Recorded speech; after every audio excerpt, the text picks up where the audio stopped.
Shalom, puji syukur kepada Tuhan kita bisa berjumpa kembali dalam anugerah-Nya. Dan saat ini kita tidak merenungkan firman Tuhan, kita langsung saja buka dari Injil Matius pasal 10.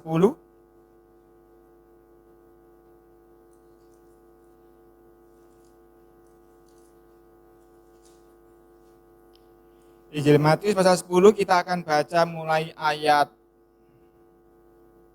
34.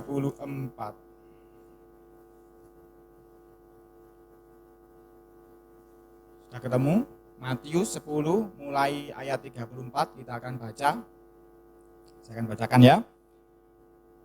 Jangan kamu menyangka bahwa aku datang untuk membawa damai di atas bumi. Aku datang bukan untuk membawa damai, melainkan pedang. Ini yang bicara Tuhan Yesus. Tuhan Yesus ngomong, jangan kau sangka bahwa datang untuk bawa damai. Dari mulut Tuhan Yesus sendiri keluar perkataan, aku datang bukan untuk membawa damai. Lebih lanjut lagi kita baca 35, sebab aku datang untuk memisahkan orang dari ayahnya, anak perempuan dari ibunya, menantu perempuan dari ibu mertuanya, dan musuh orang ialah orang-orang seisi rumahnya. Barang siapa mengasihi bapa atau ibunya lebih daripadaku, ia tidak layak bagiku. Dan barang siapa mengasihi anaknya laki-laki atau perempuan lebih daripadaku, ia tidak layak bagiku. Barang siapa tidak memikul salibnya dan mengikut aku, ia tidak layak bagiku. Saudara-saudara, perkataan ini keras kan ya? Apalagi kalau kita baca judul perikopnya itu dalam Alkitab LAI, ada judul perikop Yesus membawa pemisahan. Bagaimana mengikut Yesus? Yesus membawa pemisahan. Dan Yesus ngomong, aku datang bukan untuk membawa damai. Ini kan aneh, saudara-saudara ya. Kenapa? Karena Yesus sendiri mengajar, berbahagialah orang yang membawa damai. Sepertinya kok bertolak belakang. Coba dibuka Matius pasal 5.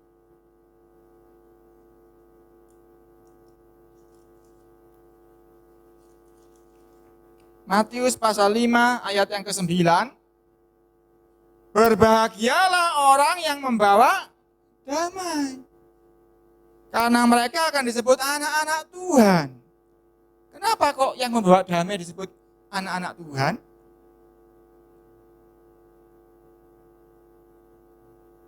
Ada seorang yang pintar melukis. Terus punya anak, anaknya pintar melukis. Orang ngomong, oh ya pintar melukis, wong bapaknya ya pintar melukis. Begitu kan ya?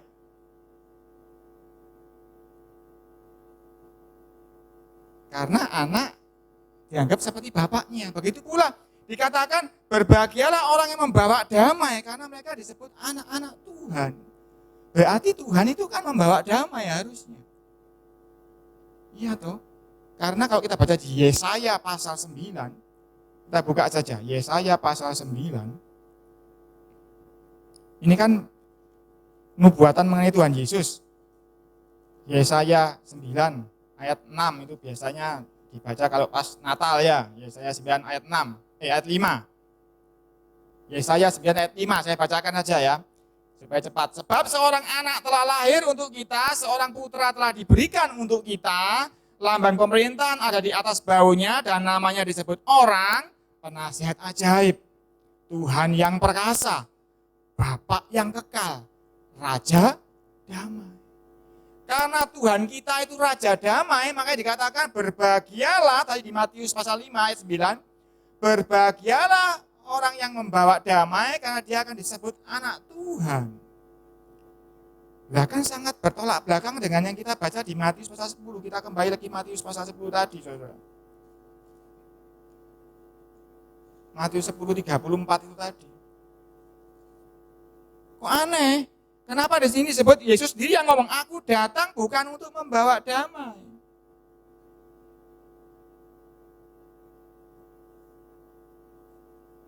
Kan bertolak belakang. Apakah betul bertolak belakang? Kita pelajari lebih lanjut, saudara-saudara. Karena selama saya belajar, saya baca Kejadian sampai Wahyu, firman Tuhan itu tidak ada yang bertentangan.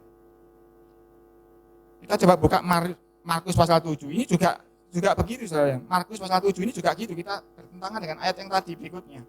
Markus ayat pasal 7. Ayat yang ke 9. Tadi kan dikatakan bahwa Yesus membawa pedang. Yesus memisahkan bapak dari anaknya, ibu dari anaknya perempuan, mertua dari menantunya.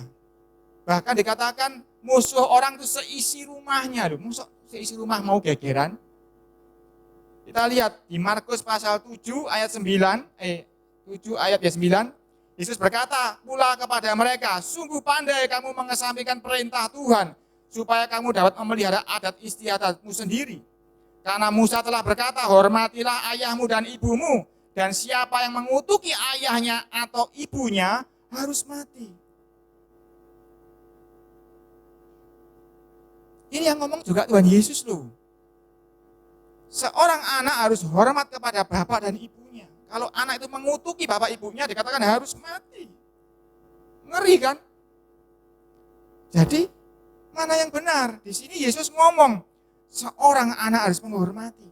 Tetapi di ayat yang Matius 10 tadi, Matius 10 ayat 34 tadi, ayat 35-nya mengatakan memisahkan antara orang tua dan anak. Bahkan di sini dikatakan lebih lanjut tadi, di Markus 7 ayat yang ke-11, tetapi kamu berkata, kalau seorang berkata kepada bapaknya atau ibunya, apa yang ada padaku yang dapat digunakan untuk pemeliharaanmu, sudah digunakan untuk korban, yaitu persembahan kepada Tuhan, maka kamu tidak membiarkannya lagi berbuat sesuatu pun untuk bapaknya atau ibunya.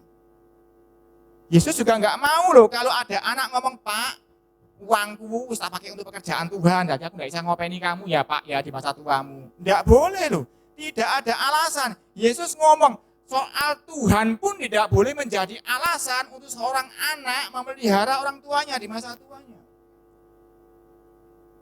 Seorang anak harus, kalau orang Jawa aja bilang membalas budi ya. Apalagi Tuhan. Dia enggak mau. Sampai engkau alasan aku pelayanan Pak. Jadi sorry Pak, ya kata openi. Kata openi enggak boleh.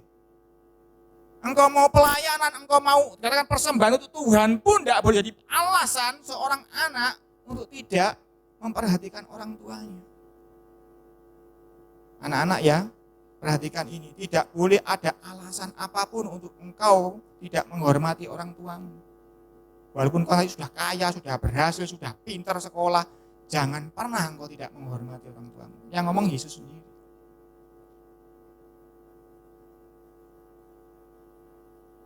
Tapi kan ayat ini seakan-akan bertentangan dengan Matius 10 ayat 34-35 tadi.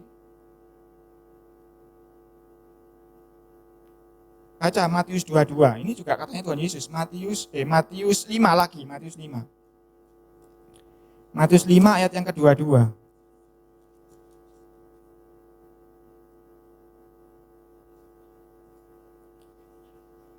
Tadi kan dikatakan di ayat Matius 10 ayat 36 kalau nggak salah, musuh orang itu seisi rumahnya loh. Berarti seduluran nggak bisa lah, bermusuhan. Kita lihat Matius 5:22. Tetapi aku berkata kepadamu, ini Yesus yang ngomong ya, setiap orang yang marah terhadap saudaranya harus dihukum. Jangankan kau mukul saudaramu, marah itu loh sudah harus dihukum. Jadi tidak boleh, saudara gegeran itu tidak boleh. Marah saja sudah dihukum. Siapa yang berkata kepada saudaranya kafir harus dihadapkan ke mahkamah agama. Dan siapa berkata jahil harus diserahkan ke dalam neraka yang menyala-nyala. Loh ini yang ngomong juga Tuhan Yesus. Jadi saudara, seisi rumah, tidak boleh gegeran, tidak boleh tidak rukun. Bahkan dikatakan ayat yang lain, kalau orang itu rukun, Berkat Tuhan itu seperti embun dari Bukit Hermon turun ke Bukit Sion. Seperti minyak dari kepalanya Harun ke janggutnya turun memberkati umat Tuhan. Bahkan ada perkataan lain yang diajarkan oleh Paulus, hendaklah kamu sehati sepikir. Jadi Tuhan Yesus, para rasul, para nabi juga mengajarkan bahwa seseorang keluarga itu harus rukun. Orang tua dengan anak harus rukun, mertua dengan menantunya harus rukun, saudara, kakak, adik harus rukun. Lalu apa artinya Pak yang Matius pasal 10 tadi? Karena itu saudara-saudara kalau belajar firman Tuhan tidak boleh asal cuplek satu ayat. Harus dibaca awalnya apa, berikutnya apa, supaya paham. Karena kalau tidak kita akan salah mengerti mengenai Matius 10:34 ini. Yesus Raja Damai, Yesus mengajarkan untuk anak-anaknya membawa damai. Tetapi dikatakan di sini, aku datang bukan untuk membawa damai. Loh, ini mencela-mencela atau bagaimana? Tapi saudara, saya kasih tahu penjelasan dari ayat ini, kita harus baca ayat sebelumnya. Kita baca Matius 10 ini ayat yang ke-22.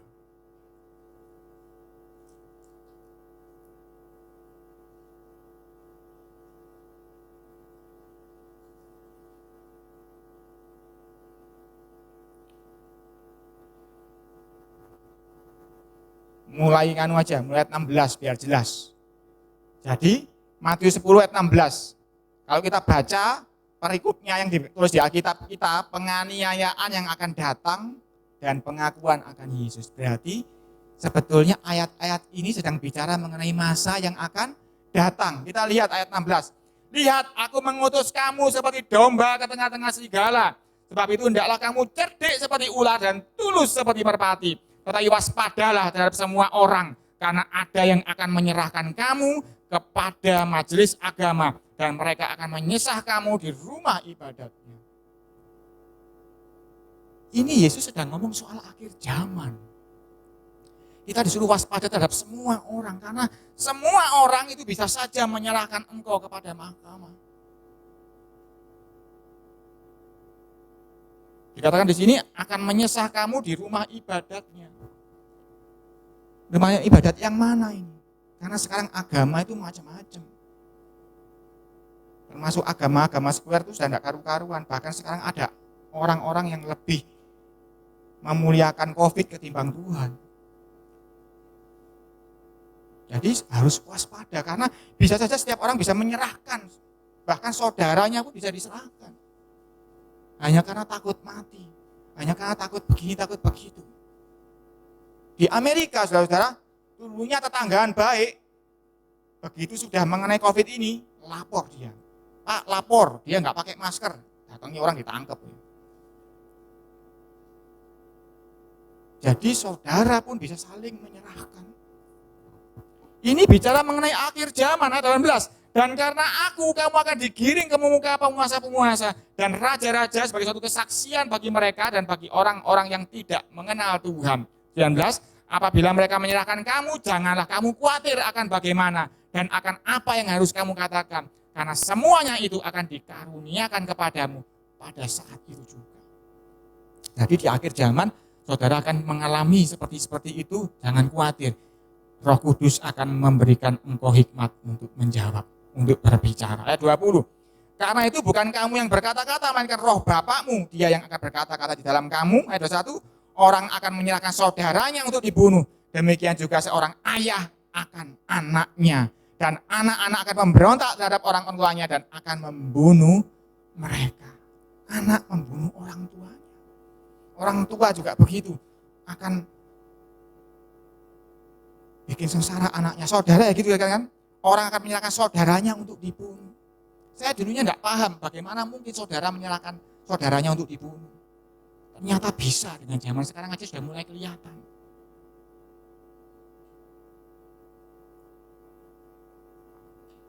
Orang bisa karena takut mati bisa menyerahkan saudaranya. 22, dan kamu akan dibenci semua orang oleh karena namaku, tetapi orang yang bertahan sampai pada kesudahannya akan selamat.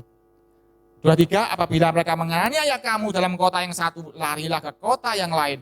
Karena aku berkata kepadamu, sesungguhnya sebelum kamu selesai mengunjungi kota-kota Israel, anak manusia sudah datang. Jadi Yesus ini sedang ngomong soal akhir zaman.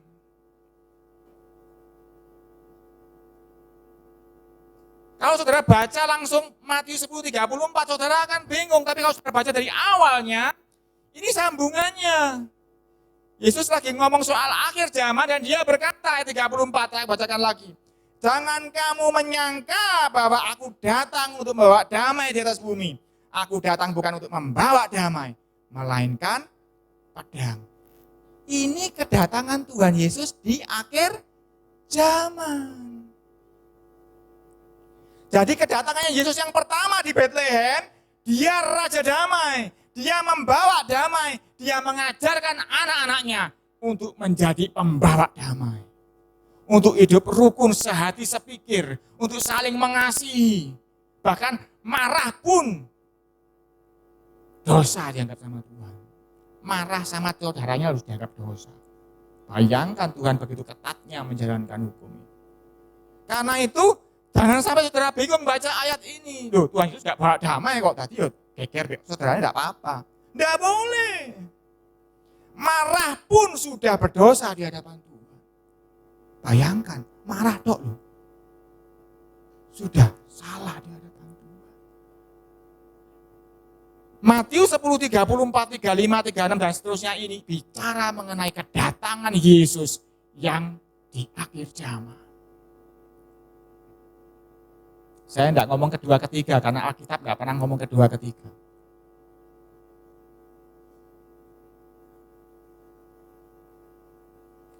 Tapi Yesus sedang bicara, ketika aku datang di akhir zaman nanti, aku tidak sedatang membawa damai. Aku akan datang membawa pedang. Jadi kalau kita baca ayat ini sudah jangan bingung lagi saudara-saudara ya. Yesus datang tidak membawa damai, itu datang di akhir zaman. Kedatangan yang pertama bawa damai, sudah jelas itu. Semua pengajaran Yesus membawa damai.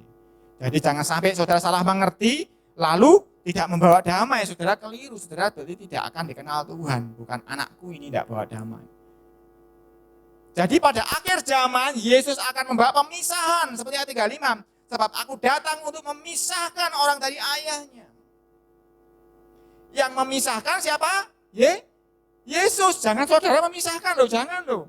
Kalau saudara memisahkan anak dari orang tuanya, menantu dengan mertuanya, saudara dengan saudara, kalau saudara memisahkan, saudara salah. Sebab di sini dikatakan Yesus yang memisahkan, aku yang memisahkan. Loh kenapa Pak kok dipisahkan?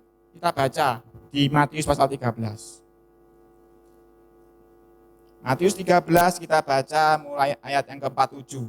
Ini perumpamaan, judulnya perumpamaan tentang pukat. Ini perumpamaan Tuhan soal kerajaan surga, soal akhir zaman. Kita baca Matius 13 ayat 47. Demikian pula hal kerajaan surga itu seumpama pukat yang dilabuhkan di laut, lalu mengumpulkan berbagai-bagai jenis ikan. Sudah tahu pukat? Pukat itu jaring, jala. Jala yang besar sekali lebar untuk menangkap banyak ikan. Bahkan ada yang namanya pukat harimau, itu semua ikan hiu pun bisa masuk. Ikan teri, ikan hiu, semua ikan masuk. Karena pukat harimau itu semua jenis ikan akan diambil. Kuat dari baja dia. Nah ini, Yesus ngomong, kerajaan surga itu seperti pukat yang dilabuhkan di laut, mengumpulkan berbagai jenis ikan. Karena memang manusia ada banyak jenisnya toh. Jadi ya, ada yang Arab, ada yang Amerika, ada yang Jawa, ada yang baik, ada yang jahat, ada yang judes, ada yang penyabar dan sebagainya. Dan dikatakan kerajaan mengumpulkan semua jenis ikan. Ayat 48, setelah penuh, pukat itu pun diseret orang ke pantai, lalu duduklah mereka dan mengumpulkan ikan yang baik ke dalam pasu, dan ikan yang tidak baik mereka buang. Demikian juga pada akhir zaman, malaikat-malaikat akan datang memisahkan orang jahat dari orang benar, lalu mencampakkan orang jahat ke dalam dapur api. Di sanalah akan terdapat ratapan dan gertakan gigi. Sudah lihat, malaikat-malaikat datang memisahkan. Jadi ayat yang tadi kita baca Matius 10 ayat 34, 35, Yesus datang tidak membawa damai, itu adalah mengenai akhir zaman ini. Ketika di akhir zaman Yesus akan datang memisahkan. Katakan di ayat yang lain, ada 2 orang di ladang, 1 diangkat, 1 tertinggal. Ada suami istri, 1 ranjang, 1 diangkat, 1 ditinggal. Karena pada saat akhir zaman, Yesus dan para malaikatnya akan memisah-misahkan mana yang baik, mana ikan yang baik, mana ikan yang tidak baik. Dan itu yang melakukan bukan manusia, yang melakukan Tuhan Yesus beserta para malaikatnya. Jadi Matius pasal 10 ayat 34, 35 jangan bikin saudara bingung loh. Tuhan Yesus tuh gak bawa damai kok. Loh, jangan salah. Itu kedatangannya di akhir zaman. Dia datang untuk menilai, untuk menimbang apakah orang ini sudah berbuat menjadi baik, apakah tidak baik. Jadi nanti para malaikat itu seperti orang tadi loh, jaring ikan, setelah selesai di pantai duduk, dipisahkan, ini ikan baik, wah ini bisa dimakan, bisa dijual mahal ini. Ini ikan jelek, buang.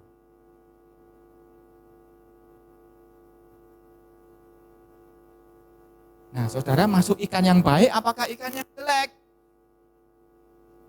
Saya berulang kali ngomong kepada saudara, mungkin di tempat-tempat lain diajarkan bagaimana akhir zaman itu tanda-tandanya, kapan waktunya, perkiraan bagaimana dan sebagainya. Saya tidak terlalu memusingkan hal itu.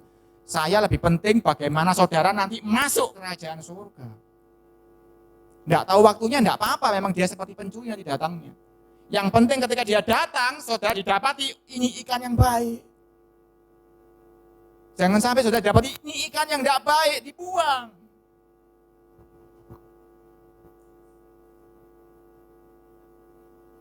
Jadi Yesus nanti datang di akhir zaman. Dia akan membawa pedang.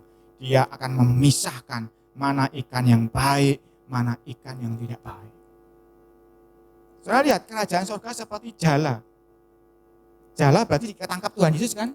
Berarti ini bicara mengenai orang siapa? Orang yang nggak kenal Tuhan? Enggak, ini bicara mengenai orang Kristen. Berarti tidak semua orang Kristen itu baik, nanti ada yang nggak baik. Kalau ikan yang nggak ketangkep ya sudah tambah semakin dibuang teman. Ikan yang ketangkep ini kan orang-orang kita ini loh, anak-anak Tuhan yang mengenal Yesus. Tapi nanti di akhir zaman Yesus akan menilai ikan baik dan ikan yang tidak baik. Pertanyaannya, Pak, yang baik itu yang bagaimana gitu kan ya? Supaya kita tahu jadi ikan yang baik itu bagaimana.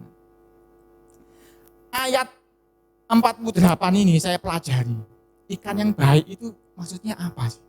Saya baca dalam versi bahasa Yunani, bahasa Greka. Ternyata dikatakan ikan yang baik itu memakai kata kalah dalam bahasa Yunani. Kalah, kan bahasa Alkitab zaman baru ini kan dari bahasa Yunani. Saya baca bahasa Yunaninya, kalah. Baik itu berasal dari kata dasar kalos.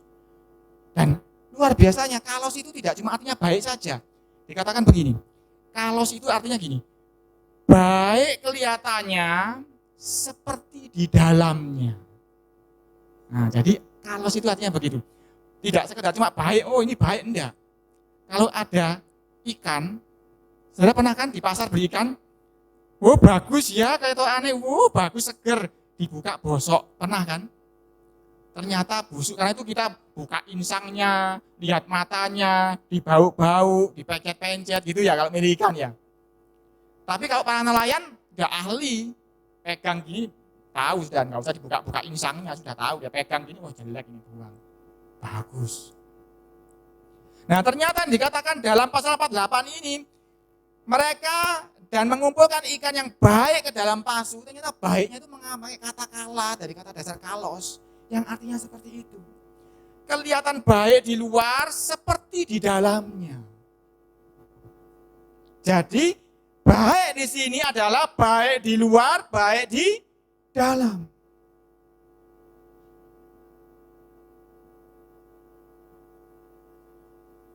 Dan dikatakan di sini, dan ikan yang tidak baik mereka buang. Tidak baik di sini pakai bahasa Yunaninya sapra.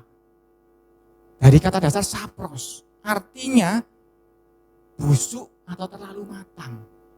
Saudara pernah beli mangga? Bagus ya. Begitu dikupas dimakan, kelegen wis rasanya enak. Apa ngarak gitu ya, gak enak ya. Terlalu matang. Kelihatannya baik di luar, di dalamnya tidak baik. Itu yang dikatakan di sini ikan yang tidak baik. Ternyata Tuhan Yesus nanti di akhir zaman memisahkan ikan yang baik dan tidak baik. Itu kriterianya cuma itu. Baik di luar, baik di dalam.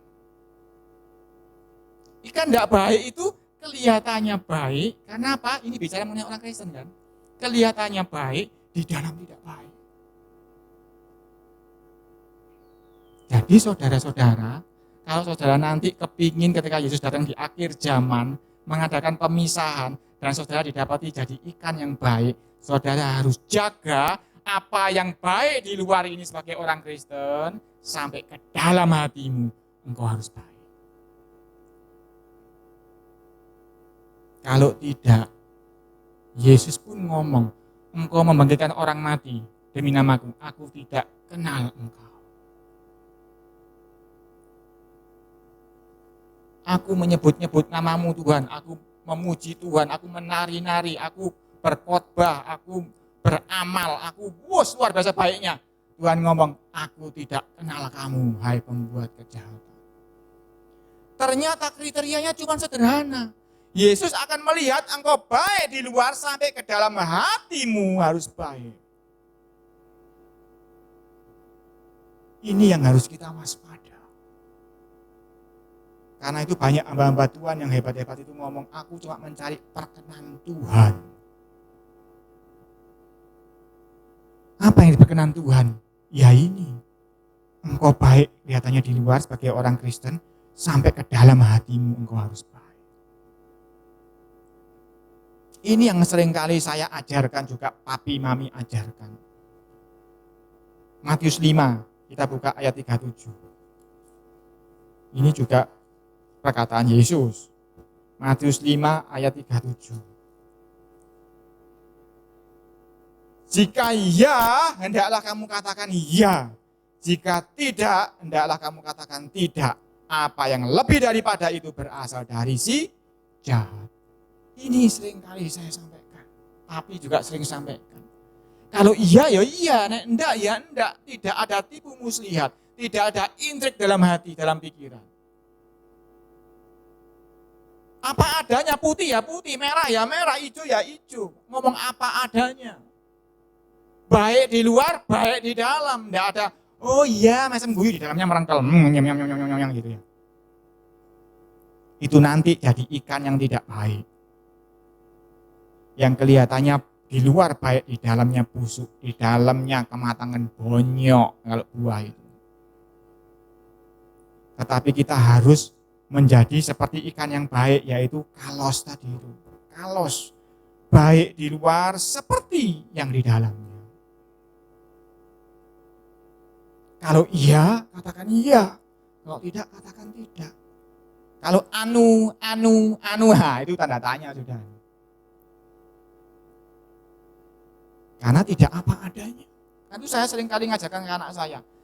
Apa kepingin kamu jadi anak yang jujur, yang apa adanya? Kalau iya bilang iya, kalau tidak bilang tidak.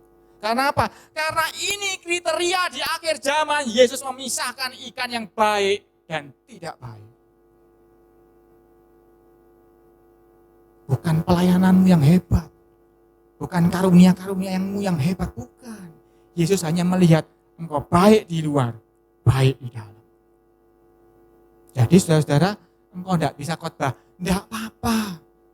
Aku tidak punya banyak uang untuk persembahan, tidak apa-apa. Karena Yesus ingin hanya engkau baik di luar, baik di dalam. Itu yang penting. Bahkan kalau kita lihat Rasul Paulus sering mengajarkan juga Kisah Rasul pasal 24. Kisah Rasul 24. Ini supaya kita tahu bahwa Rasul Paulus pun, Rasul Petrus pun juga mengajarkan hal yang sama sebetulnya. Kisah Rasul 24 ayat 15.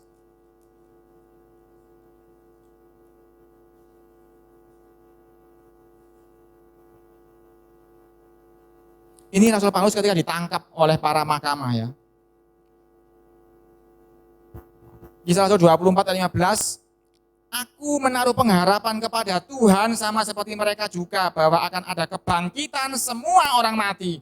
Baik orang-orang yang benar maupun orang-orang yang tidak benar. Jadi Rasul Paulus juga beriman bahwa di akhir zaman orang benar nggak benar semua akan dibangkitkan.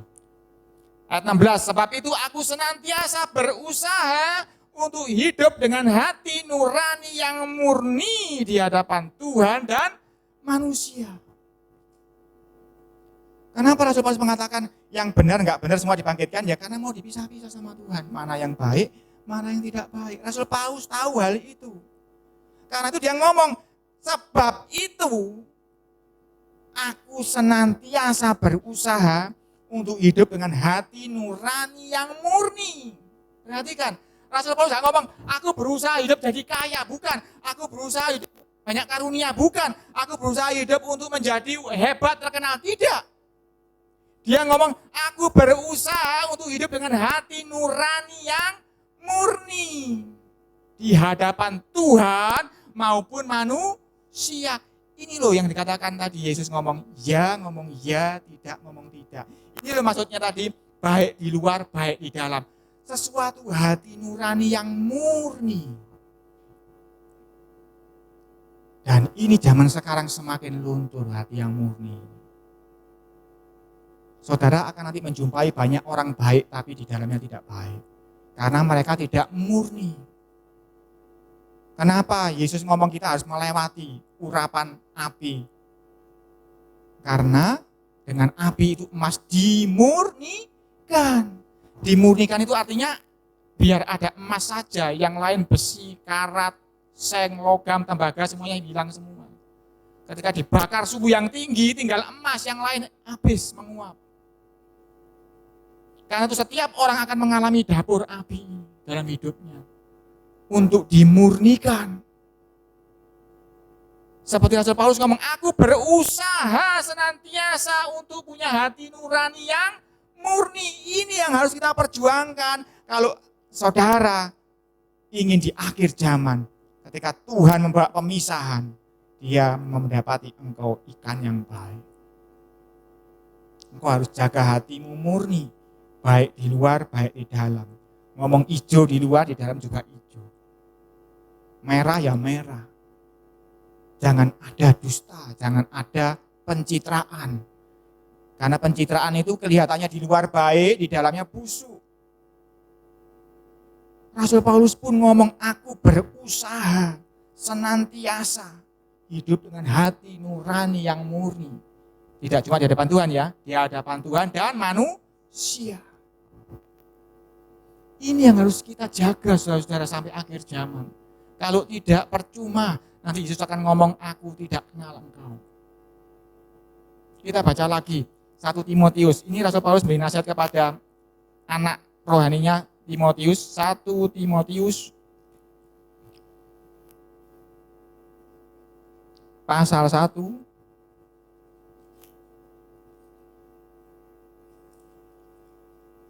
ayat 1 Timotius pasal 1 ayat 18. Ini Rasul Paulus berikan tugas kepada Timotius. 1 Timotius 1 ayat 18, 19. Tugas ini kuberikan kepadamu Timotius anakku, sesuai dengan apa yang telah dinubuatkan tentang dirimu, supaya dikuatkan oleh nubuat itu, engkau memperjuangkan perjuangan yang baik, berarti kan, dengan iman dan hati nurani yang murni. Beberapa orang telah menolak hati nuraninya yang murni itu, dan karena itu kandaslah iman mereka. Perhatikan, walaupun engkau punya iman yang bisa menyentuh orang sakit lumpuh berjalan, percuma jika engkau tidak mempertahankan hati yang murni. Karena ketika hati kita tidak murni lagi di hadapan Tuhan maupun di hadapan manusia, iman kita akan kandas. Karena itu ada tertulis Yesus ketika datang di akhir zaman, dia nyari apa? Adakah iman di bumi ini? Karena apa? Banyak iman yang akan kandas karena tidak menjaga hatinya murni di hadapan Tuhan dan di hadapan manusia.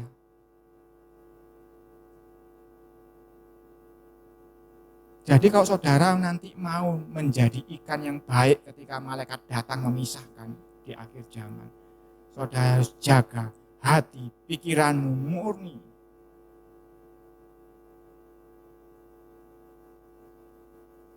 Penting saudara-saudara.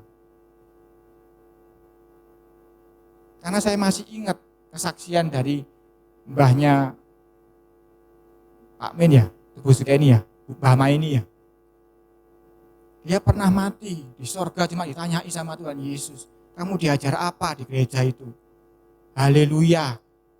Yesus ngomong wis bener, pulang belum waktunya. Cuma haleluya itu loh, sudah betul. Tetapi orang tua-tua itu kan gitu. Orang tua-tua itu kan tulus, polos. Ya, enggak. Cuma sederhana hidupnya. Enggak bulat-bulat seperti zaman halu seperti ini. Ya toh kalau sudah lihat di YouTube, di Facebook, di Instagram, diketok-ketok sing apik padahal mungkin tidak sebaik itu. Ya toh sekarang foto zaman sekarang kan gitu kan, jebret, jerawatnya hilang ya, padahal jerawatan. Itu diajari supaya tidak murni, tetapi sebetulnya nanti Tuhan di akhir zaman akan cari yang hatinya murni. Yang baik di luar, baik juga di dalam.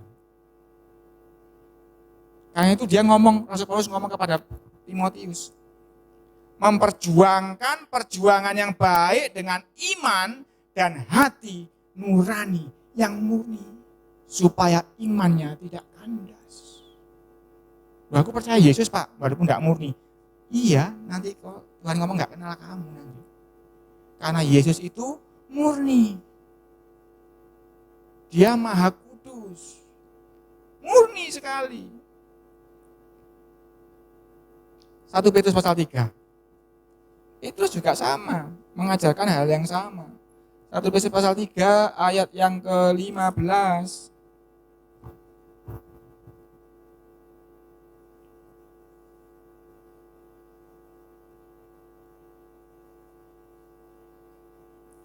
Satu Petrus 3:15, tetapi kuduskanlah Kristus di dalam hatimu sebagai Tuhan, dan siap sedialah pada segala waktu untuk memberi pertanggungjawab kepada tiap-tiap orang yang meminta pertanggungjawab dari kamu tentang pengharapan yang ada padamu. Tetapi haruslah dengan lemah lembut dan hormat, dan dengan hati nurani yang murni, supaya mereka yang memfitnah kamu karena hidupmu yang saleh dalam Kristus menjadi malu karena fitnahan mereka itu. Hati yang murni ini ternyata nanti membawa menjadi saleh, saudara-saudara. Saudara tahu kenapa Nuh dipilih dari sekian banyak orang untuk tidak dibinasakan? Karena didapati dia paling saleh saat itu. Artinya apa? Hatinya murni waktu itu dia. Dikatakan di sini kan, dengan hati nurani yang murni supaya mereka memfitnah kamu karena hidupmu yang saleh dalam Kristus. Orang yang murni hatinya otomatis hidupnya akan saleh. Karena apa? Dia mengatakan kasih ya, hatinya ya kasih. Dia mengatakan hormat pada orang tua, hatinya ya hormat pada orang tua.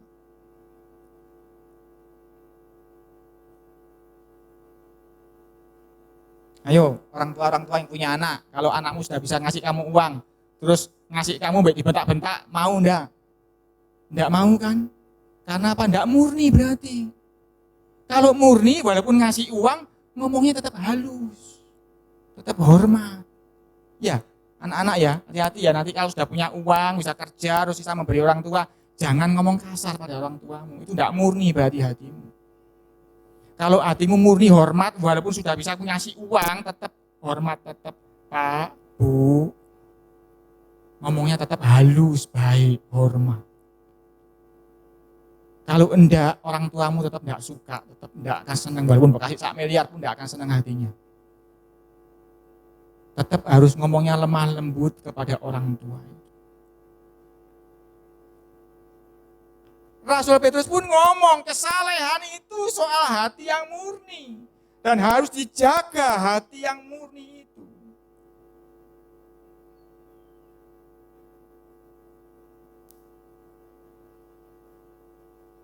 Jadi saudara-saudara, kita belajar hari ini. Bahwa Tuhan Yesus di akhir zaman akan datang, tapi tidak membawa damai lagi. Dia akan datang membawa pedang dan dia akan datang membawa pemisahan. Dan ketika dia memisahkan, dia tidak peduli namanya orang tua, anak, dia tidak peduli suami, istri, dia tidak peduli saudara, kakak, adik, dia tidak peduli lagi status itu. Dia hanya taunya ikan yang baik, ikan yang tidak baik. Orang yang baik di luar dan baik di dalam, sama orang yang kelihatannya baik tapi di dalamnya tidak baik. Dia hanya memisahkan berdasarkan apakah murni mengikut aku ataukah tidak murni mengikut aku. Apakah imannya murni percaya kepada aku dan melakukan perintahku ataukah hanya pencitraan saja.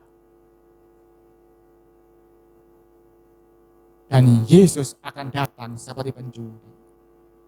Saudara boleh, saya tidak malah saudara belajar mengenai kapan ya, perkiraan sudah dekat, sudah masuk masa tribulasi, masuk ke sekakala kedua, ketiga, keempat, saya tidak melarang saudara belajar itu. Tetapi jangan sampai saudara ketika saatnya tiba, saudara dijumpai Tuhan sebagai ikan yang tidak baik. Saudara harus mengkhususkan diri, mengutamakan untuk hidup murni, baik di luar, baik di dalam. Suami istri ya gitu. Kalau suami harus mengasihi istrinya, ya kasih dari luar maupun dari dalam hatimu. Kalau istri harus tunduk kepada suaminya, ya tunduk di luar dan tunduk di dalam hatimu. Kalau orang tua harus menyayangi anaknya, ya sayangi dari luar maupun di dalam. Anak ya gitu, hormat pada orang tua, hormat di luar dan hormat di dalam hatimu. Saudara saling mengasihi, kakak dan adik saling mengasihi, juga kasih dari luar dan di dalam hatimu.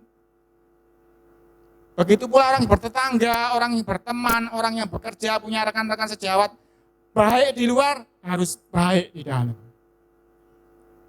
Pertahankan kemurnian hati itu. Karena itu yang menjadi kriteria utama ketika Yesus membawa pemisahan di akhir zaman. Jadi saudara, setelah penjelasan ini saudara paham ya, mengenai Matius 10 ayat 34-35 ya, jangan saya bingung loh. Kok enggak bawa damai padahal dia raja damai. Jadi itu bercerita mengenai hal berbeda.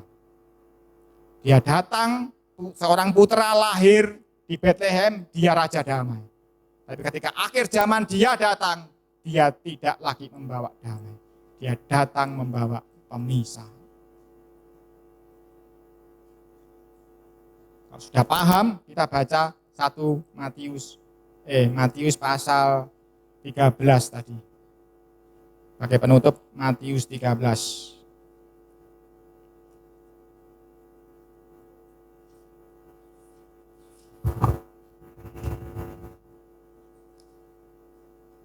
Matius 13. Tadi kan kita baca ayat 47, 48, 49, 50, 51 sekarang. Mengertikah kamu semuanya itu?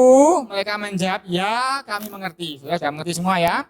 Ayat 52. Maka berkatalah Yesus kepada mereka, karena itu setiap ahli Taurat yang menerima pelajaran dari hal kerajaan sorga itu seumpama tuan rumah yang mengeluarkan harta yang baru dan lama dari perbendaharaannya. Harta yang lama dan harta yang baru itu bicara mengenai kerajaan sorga ini. Kerajaan sorga bicara mengenai firman Tuhan. Kalau saudara belajar mengenai kerajaan sorga, saudara harus baca mulai perjanjian lama sampai perjanjian baru. Saudara harus baca dari Kejadian sampai Wahyu supaya tidak salah mengerti.